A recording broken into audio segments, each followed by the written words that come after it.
5. There it is! Dad shouted over the roar of the small plane's engine. Ickneck. That's the airstrip. I stared out the window at the tiny brown patch where we'd be landing.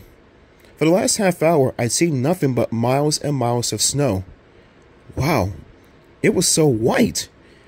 It was cool the way the snow sparkled in the sunlight. It made me think of Christmas carols. I couldn't get Winter Wonderland out of my head, and it was driving me crazy.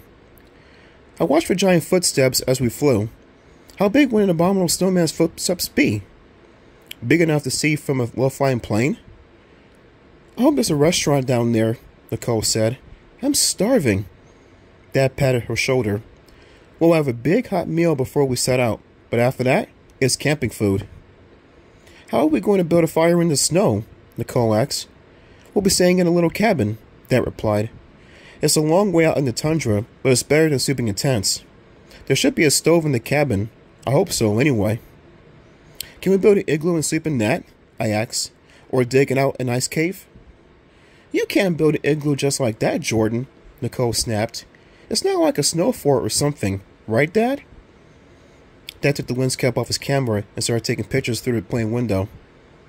Sure, he said absently. Uh-huh. Nicole turned to the window, too. I mimicked her behind her back. You can't build an igloo just like that, I mouthed. She acts like she's my teacher or something.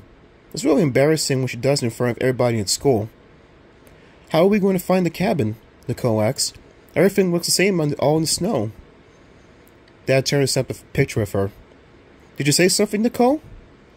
I was wondering how we're going to find the cabin, Nicole repeated. Do you know how to use a compass, Dad? A compass? No, but that doesn't matter.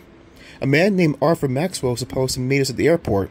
He'll be our guide through the tundra. I know Arthur, the pilot shouted back to us. He's an old musher from way back. Knows everything about dogs and sleds. He knows this part of Alaska better than anybody, I guess. Maybe he's seen the Abominable Snowman, I suggested. How do you know there's such a thing? Nicole taunted. We haven't seen any sign of him yet. Nicole, people have seen him with their own eyes, I replied. And if there's no such thing, what are we doing here? Some people say they've seen him, Nicole said. Or maybe they think they've seen one. I won't believe it until I get more facts. The plane circled the small town. I played with the zipper on my new Arctic jacket.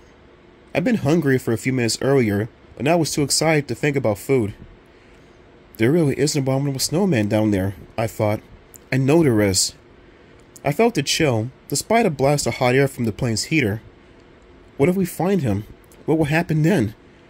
What will happen if the abominable snowman doesn't like to be photographed? The plane flew very low now, getting ready to land. We touched down with a bump and taxied along the runway. The plane lurched as the pilot put up the brakes. Something big loomed at the end of the runway. Something huge, white, and monstrous. Dad, look! I cried. I see him! The abominable snowman!